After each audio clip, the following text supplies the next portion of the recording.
Basta ginagalaw mo yung katawan mo ng nag-enjoy ka. Basta ginagalaw mo, nag-enjoy ka, nagtutuwal ka na, yung gano'n. Kasi nag-enjoy ko naman ako eh. Turo niya sa tsahin niya yan, patingin ako ng twerk it like Miley. Twerk it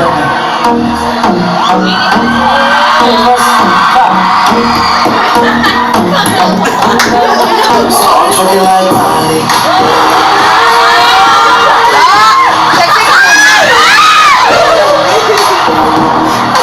Madali lang naman eh, madali lang. Ano ba yan? Anong oras pang Bible stand? Pinapahirap din. Nagtitigil din yung mga tao dito. Kung ano, just, dali-dali lang. Hindi naman ganyan ang step ng twerk it like Miley. Ang dali-dali lang pinapahirap nyo pa. Simple lang yung step niyan.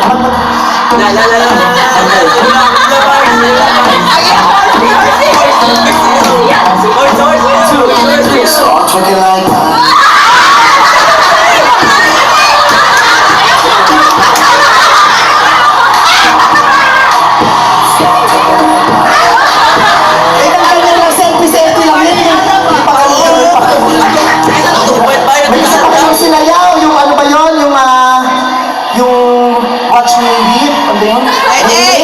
Nene.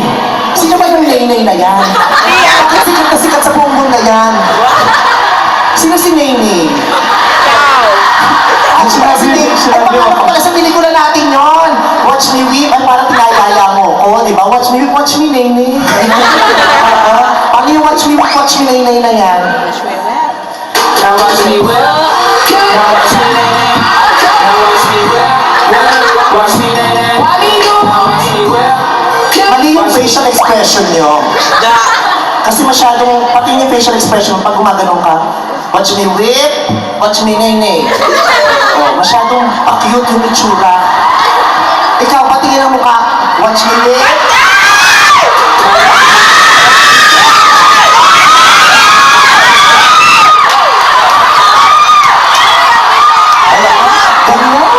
Kahit mali-mali yung step mo, basta pogi ka, papalakad. Pero kahit ang galing mong sumayaw, pag ang mukha mo ganyan lang, wala kang masyadong applause. Ang hirap-hirap na mga pinagsasasayaw nyo, kaya hindi ko kayang sayawin niya. Kaya ano sinabi nila sa akin kanina, sumama ka na sa dance number nila yung mga nene-nene. Sabi ko, hindi ko kayang sayawin yung nene, kakantahin ko na lang. Ayaw naman nila pakanta sa akin. Oo. May maganda.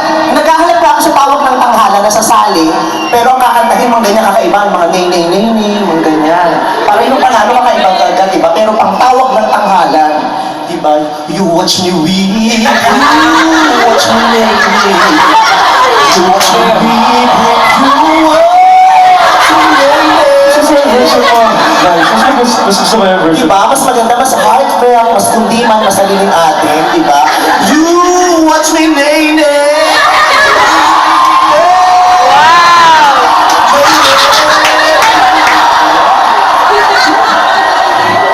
Pero you know what? Kidding aside, nakaka-English lang, kasi Inglesero tong dalawang to eh. Si Elmo at saka si James. I just wonder, you know, why are you guys together in a production number? Because I don't usually see you guys together. How are you guys related to each other? Why are you guys together? Actually, matagal kong kaibigan si Elmo. What? Matagal kong kaibigan si Elmo. Naman, nag-English ako. Minsan nakala ko mag-English, tinagalog mo pa ako.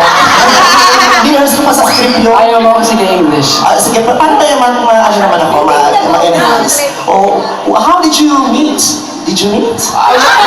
We became friends through my other friend, Sam Concepcion. Oh, so And I've always been a huge fan of Elmo's talent, singing, dancing. Hindi na siya kumanta. Oh my God! For real? Yeah, sort of. So you've been friends for, you know, a long time now? Yeah. We see each other from parties. Ilang, teka, sino bang nagkulong kayo? Kung makapaglabas kayo, akala nyo hindi kuligang si Nadine. Huwag kayong magala, nagpapapresh lang ng very light. Siyempre, hinahapo din naman yung idol nyo kasi sayaw kaya hiyaw dito. Pakinggan nyo ng very light, nagdagdag lang ng blast on kasi pinagkalis na. Makibalik yan, naku, tingnan nyo, mabubulabog kayo ulit sa kagandahan nila. Diba si Nadine? Pero may kukwento ko, nung nag-shooting kami, nakakatuwa talaga yung dalawang yan. Napakabalik yan si James. Yeah, I can attest to that. Kasi nung nag-shooting kami ng Beauty and the Beast, kasagsagan yun ng On the Wings of Love. Napuyatan. Pero nakakahanap pa rin sila ng panahon para makapag-shooting at maisigit para may pelikula kayong panoorin sa film festival. Well, guys, thank you so much for having JD in part of your history-making film. It was an honor. Thank you.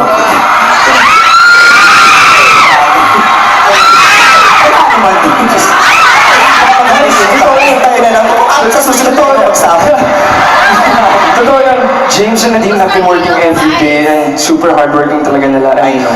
For the Even fans. if they've reached so many things already, sobrang, they're still so nice, they're still so humble, super down to earth. Thank you so much.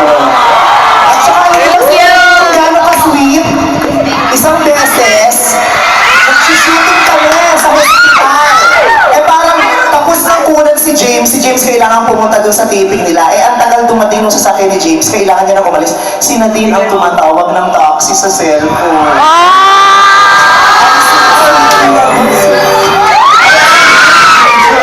Sabi ko, ano yung sinulit na tawagin mo? Tumatawag daw siya ng Grab taxi, gano'n. Sino ba naalis ka na? Hindi, para kay James.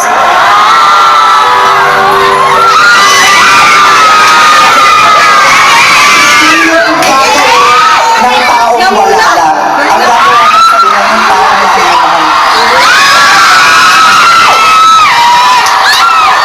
Kaya wala.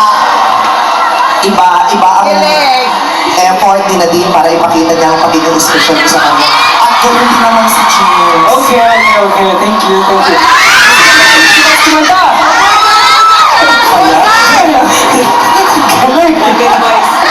Ako hindi na kumanta pa. Hindi pa tapos si... Dali lang ako, pawis kasi si Nadine. Bayaan niyo lang mo yung bata ko. Nagpapalit na ng diaper para rin siya. Siyempre, gusto niya kayong makasama pero siyempre pawis na pawis din yung bata. At siyempre, si James at sika si Nadine gusto nating makitang sabay. Kaya magbihis ka na para sabay na kayong umakyat. Okay, next movie ko, sumama ka naman, ha? Ilang taong ka na ba? Ladies and gentlemen, Asia's unforgettable star, Nasabi na siya. Chris Ganda. Mababa ka na.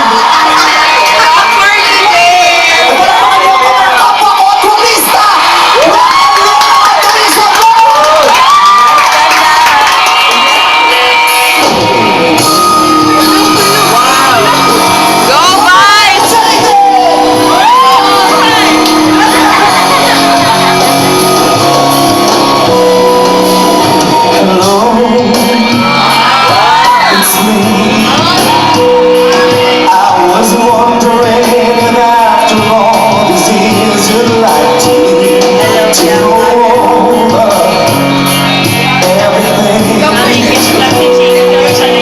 It's out.